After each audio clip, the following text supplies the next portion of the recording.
Well, not long after this, they start to tease an on-screen romance with Rob Van Dam and Stephanie McMahon Helmsley, who is the on-screen owner of ECW and in storyline married to Triple H.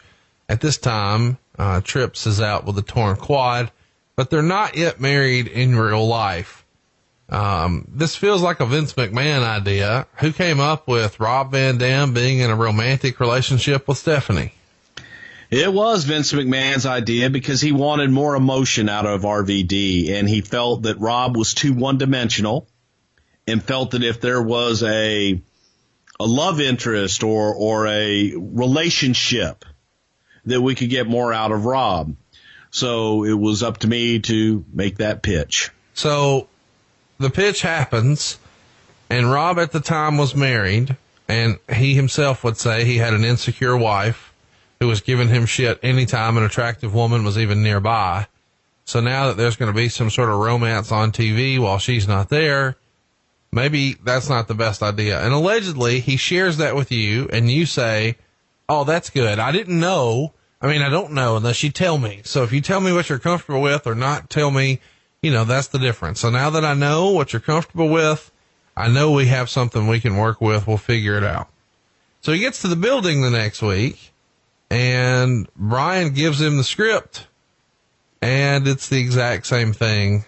And it even goes a little further than what he was told it would be at first. I'll let you take the story from here, Bruce. Oh, well, the story goes, Rob wanted to kill me. Rob wanted to do the famous pick a hand with me and knock my head off. But the story that has never been told on the other side of that was I did go back and share Rob's concerns, because when you go to a talent, you ask them, okay, do you have any problems with this angle or this story that we're going to tell? And Rob had concerns. He didn't want to do it.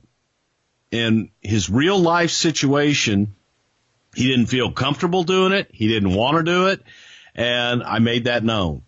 Vince's reaction to that was, we make movies, damn it. This is make-believe, and he's an actor. He's goddamn it, he's portraying a character, and it's not real.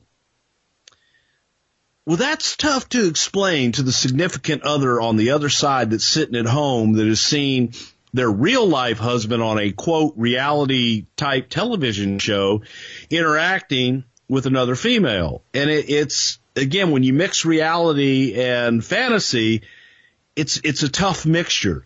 But I had brought it up, and Vince was going to talk to Rob about it. However, Brian got to Rob before Vince got to Rob and before I got to Rob. And so allegedly, when he sees this, he takes great offense and feels like you guys are just trying to fuck with him. And he says something to Brian like, who do I have to smack across the face? Is it you?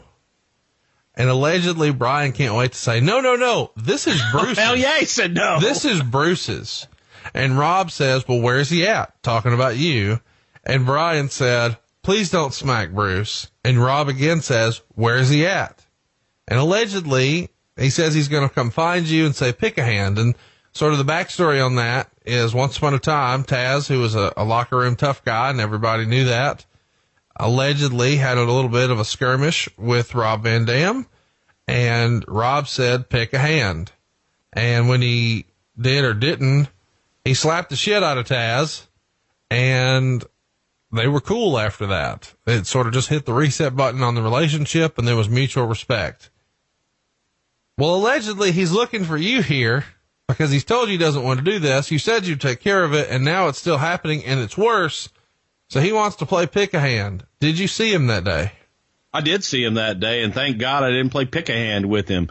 I don't want to get slapped by Rob Van Dam, especially when he's pissed, which would probably be the only time you would get slapped by him. But I did see him. I think Stephanie got to him first, and I think Vince got to him, and he had calmed down by the time he ever got to me. But I was actually looking for Rob first, before Brian even got to him, to let him know, hey, I'm going to bring you into Vince and let Vince explain it to him, because Vince had his vision of what he wanted Rob to do.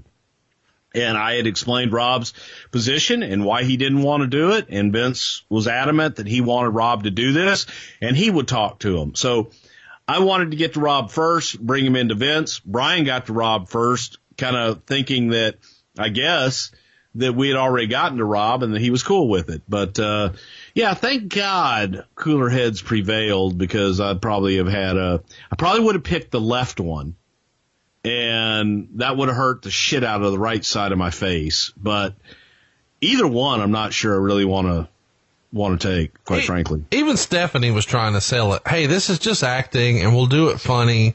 Like, I'm after you, but you'll be oblivious and sort of, in your own world. Meanwhile, Jericho's trying to get in my pants, and she's all about RVD, but RVD is all about RVD. And then the angle just sort of fades away.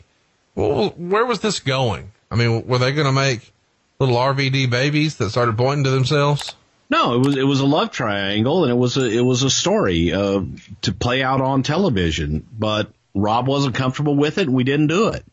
So, I mean, that was the end of it, and you moved on.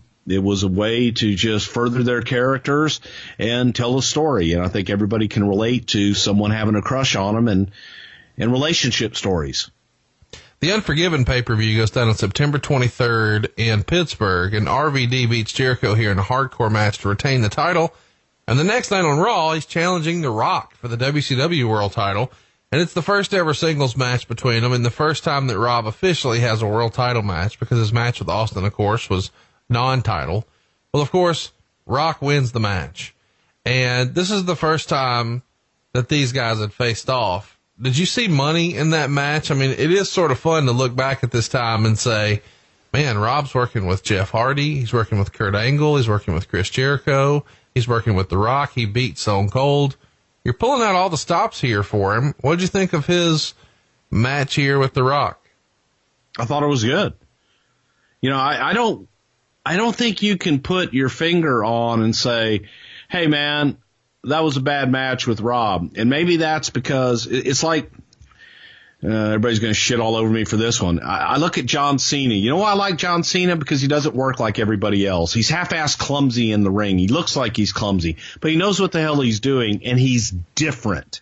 So I like that. He's unique. That's what I loved about Van Dam. All of his stuff looked good, some probably too good because it was probably snug, but he was different in everything that he did. He locked up different. He locked up snug.